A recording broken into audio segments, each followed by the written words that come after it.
ચૂંટણી આવે એટલે મતદાન કરી અને ચૂંટતા હોય અને ચૂંટાણા પછી અને સત્તામાં બેઠા પછી આપણને આપેલા વચનો ટલે ચડાવીને આપણી વાત કોઈ સાંભળતું નથી મિત્રો. આપણી વાત છે, આપણી મુશ્કેલી છે, આપણા પ્રશ્નો છે, તો આપણે જ એમાં ધ્યાન દોરવું જરૂરી છે. પક્ષાપક્ષી એક બાજુ મૂકી દઈએ મિત્રો, એ લોકો પોતાનો પગાર વધારો કરવા એક થઈ જાય છે. એમાંથી આપણે ઘણું બધું શીખવાનું છે મિત્રો, કે રાજકીય નેતાઓ જે આપણે ચૂંટીને મોકલ્યા છે એ બધાય ગમે ત્યારે પક્ષ પલટો કરે છે.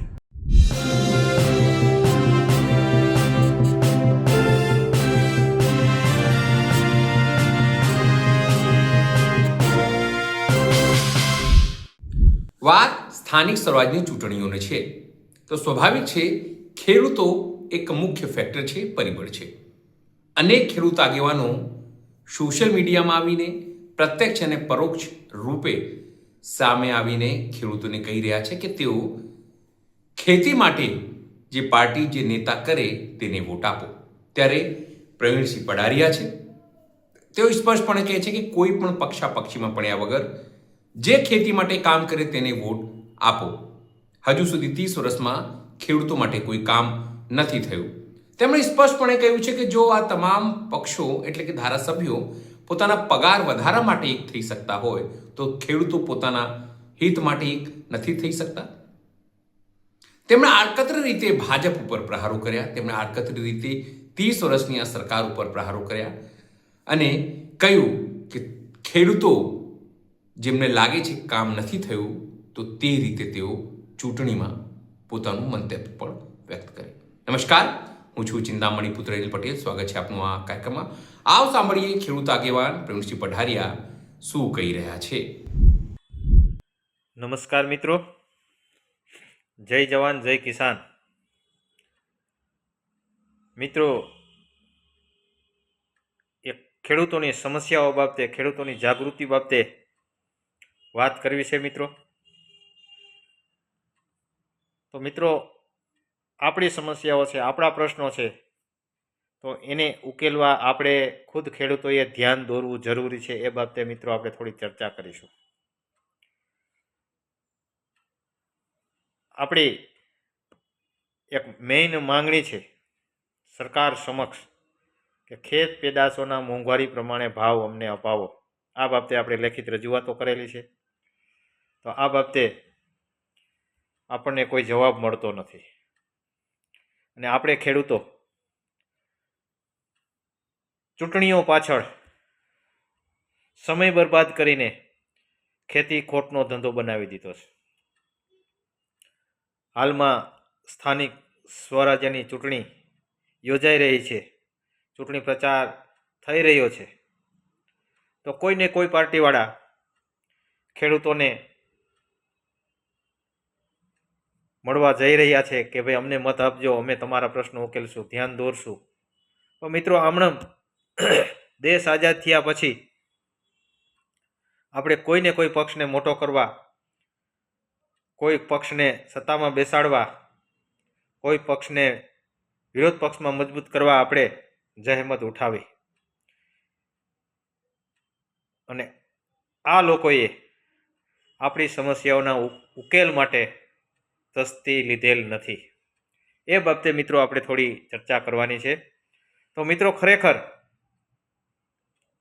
આ રાજકીય નેતાઓ, આ રાજકીય પક્ષવાળાઓ પોતાનો પગાર વધારો કરવા એક થઈ જાય છે.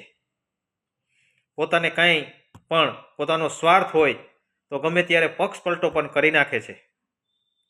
તો એમાંથી આપણે ઘણું બધું શીખવાનું છે મિત્રો.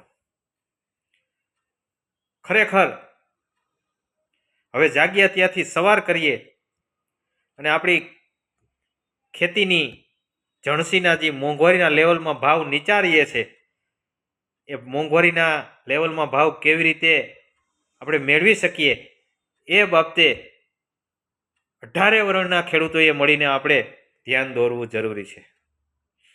મિત્રો, તમે કોઈ પણ પક્ષમાં હો એનો અમને કોઈ વાંધો નથી, પણ મિત્રો તમે કે અમે જે કોઈ પક્ષમાં હોય આપણે તેને સમર્થન આપતા હોય, મત આપતા હોય,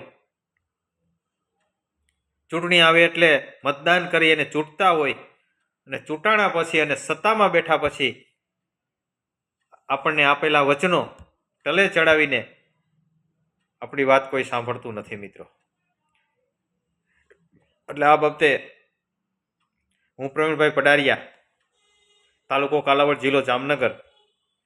મિત્રો, કાલાવડ તાલુકામાં અમે 10-12 વર્ષ પહેલાં તારીખ 4/4/2013 એક ભારત માતાનું દીપ પ્રાગટ્ય કરી અને ખેડૂતોની જાગૃતિ માટે એક સૂર રજૂ કર્યો છે.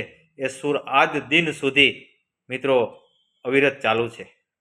આપણા સહકારની જરૂર છે મિત્રો. સૌ પોતાના ગામથી, મિત્ર મંડળથી માંડી, સગા સંબંધીથી માંડી મિત્રો તાલુકા, જિલ્લા લેવલે તમે ગુજરાતના કોઈ પણ ખૂણે રહેતા હો તો મિત્રો ખેડૂતોની જાગૃતિ માટે મિત્રો ધ્યાન દોરો.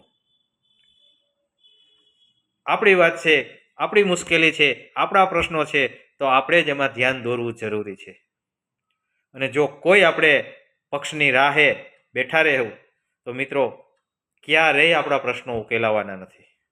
એટલે આ બાબતે મિત્રો જાજુ ન કહેતા એક ખેડૂતના દીકરા તરીકે અરજ કરું છું કે બરબાદ થતી ખેતી બચાવીએ.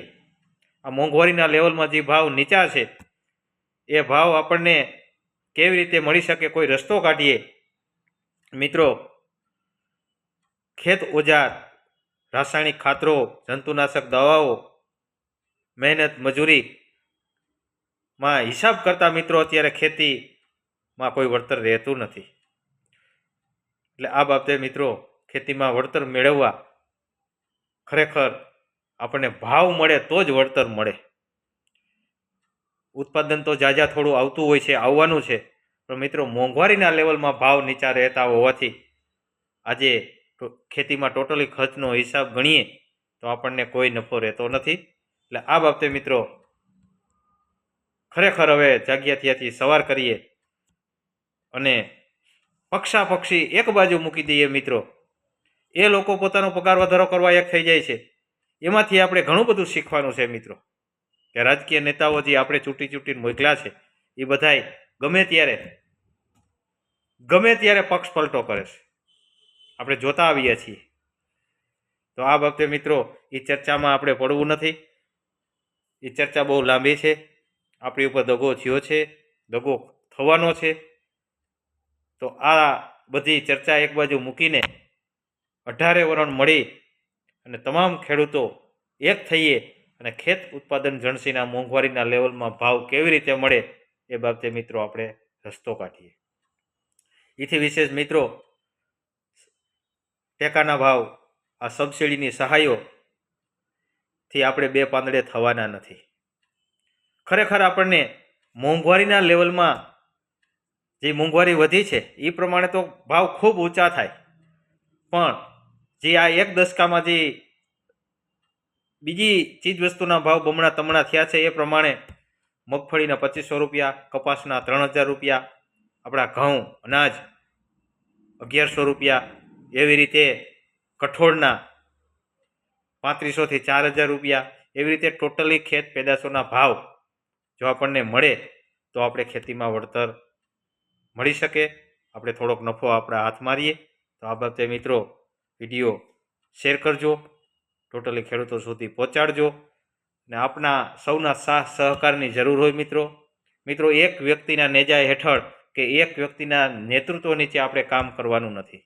ગુજરાતમાં મિત્રો શક્ય બને તો 1 લાખથી વધારે ખેડૂતોનું આપણે ગ્રુપ બનાવીએ. ગુજરાતમાં 250 તાલુકા, 18,600 જેવા ગામ. મિત્રો તાલુકે ગામો ગામ ખેડૂતો જાગૃત થાય અને આપણી ખેડૂતોની સમસ્યાઓ ઉકેલવા ધ્યાન દોરે, આપણા પ્રશ્નો આપણે ઉકેલીએ. આ બાબતે મિત્રો વિડીયો શેર કરજો. જય જવાન, જય કિસાન, ભારત માતા કી જય. આ ખેડૂત આગેવાનની વાત સાંભળીને આપને શું લાગે છે જરૂરથી અમારા કોમેન્ટ બોક્સમાં કોમેન્ટ કરજો. એ સિવાય અમારી યુટ્યુબ ચેનલને લાઇક કરો, સબસ્ક્રાઇબ કરો, બેલ આઇકન દબાવો. સાથે અમારી વેબસાઇટ છે www.gujaratplus.in, ત્યાં પણ જઈને તમે વધુ અપડેટ થઈ શકો છો. અત્યારે માટે બસ આટલું જ. નમસ્કાર.